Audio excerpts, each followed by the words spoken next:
गठबंधन है। उत्तर प्रदेश में उन्होंने 17 में जिताया बीजेपी को, फिर 19 में जिताया, फिर 22 में जिताया। तो वो सारी स्ट्रेटजी उन्होंने वहां पर भी इस्तेमाल की है। हमारे जो जो साथ के लोग हैं और जिन्होंने वहां रणनीति तैयार की, वो पूरी टीम वहां पर मौजूद रही और हमारे सहयोगी हैं, उनका भी यही कहना है कि इस बार वो स्ट्रेटजी कहीं ना कहीं धरातल पर पूरी होती दिख रही है। किस तरीके से आप देखिए बीजेपी ने ये अपनी रणनीति तैयार की। एक छोटा सा उदाहरण बताता हूँ।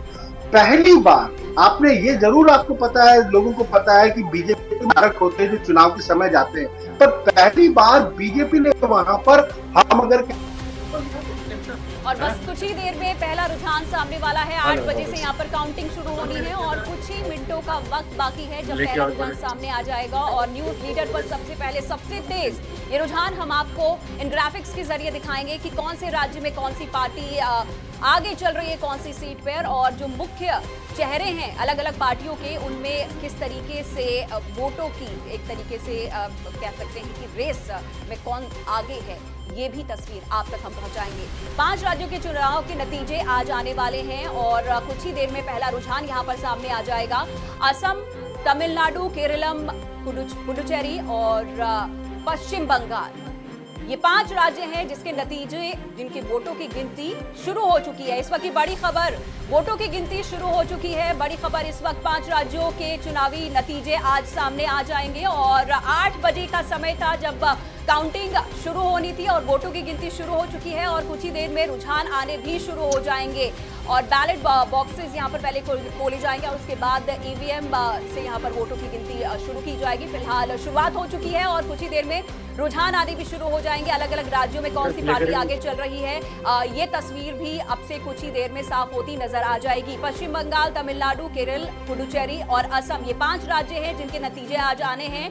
और पश्चिम बंगाल जहां पर इस बार 2 फेजेस में वोटिंग हुई है और एक वोटर टर्नआउट, इतिहास में कहा जा रहा है कि सबसे ज्यादा इस बार वोटर टर्नआउट देखा गया है पश्चिम बंगाल में भी 2011 के बाद। और देखना यह है कि ये वोटर टर्नआउट कौन सी पार्टी के लिए खुशखबरी लेकर आता है। तो वोटों की गिनती शुरू हो चुकी है। 5 राज्यों के चुनावी नतीजे आने अब से कुछ ही देर में शुरू हो जाएंगे और न्यूज लीडर पर लगातार हम आपको दिखाएंगे कि कौन सी पार्टी यहां पर किस तरीके से बढ़त बनाए हुए है। सबसे पहले पोस्टल बैलेट यहां पर खोले जाएंगे और उन्हीं के साथ वोटों की गिनती की शुरुआत होगी। फिलहाल शुरू हो चुकी है वोटों की गिनती और अलग अलग राज्यों में सुरक्षा व्यवस्था के भी पुख्ता इंतजाम किए गए हैं ताकि किसी तरीके की अनहोनी यहां पर ना हो। हालांकि भवानीपुर से कुछ खबरें आई हैं टीएमसी और बीजेपी कार्यकर्ताओं के बीच यहां पर भिड़ंत की, लेकिन फिलहाल बाकी राज्यों की अगर बात करें तो वहां पर शांतिपूर्ण वोटों की गिनती शुरू हो चुकी है। तो इस वक्त की बड़ी खबर आपको बता रहे हैं, वोटों की गिनती शुरू हो चुकी है। पश्चिम बंगाल, तमिलनाडु, केरल, पुडुचेरी और असम में ये अलग अलग राज्य हैं जहां पर अलग अलग फेजेस में चुनाव हुए हैं, लेकिन वोटों की गिनती सभी राज्यों के लिए आज शुरू हो चुकी है। और अब देखना यह है कि क्या पश्चिम बंगाल में एक बार फिर ममता सरकार पर जनता भरोसा करती है। 15 साल से राज करती आ रही है ममता, क्या इस बार एक बार फिर चौथी बार जनता उन पर भरोसा जता पाएगी। और पोस्टल बैलेट की गिनती यहाँ पर क्योंकि अब शुरू हो चुकी है और असम के भवानीपुर जहाँ से ममता बनर्जी चुनावी मैदान में भी हैं, वहां पर कुछ छुटपुट भिड़ंत की खबरें भी आई थी। हालांकि अब यहाँ पर वोटों की गिनती शुरू हो चुकी है। अनुभव इस वक्त हमारे साथ जुड़े हुए हैं। अनुभव, गिनती शुरू हो चुकी है और पोस्टल बैलेट की गिनती यहाँ पर हालांकि सबसे पहले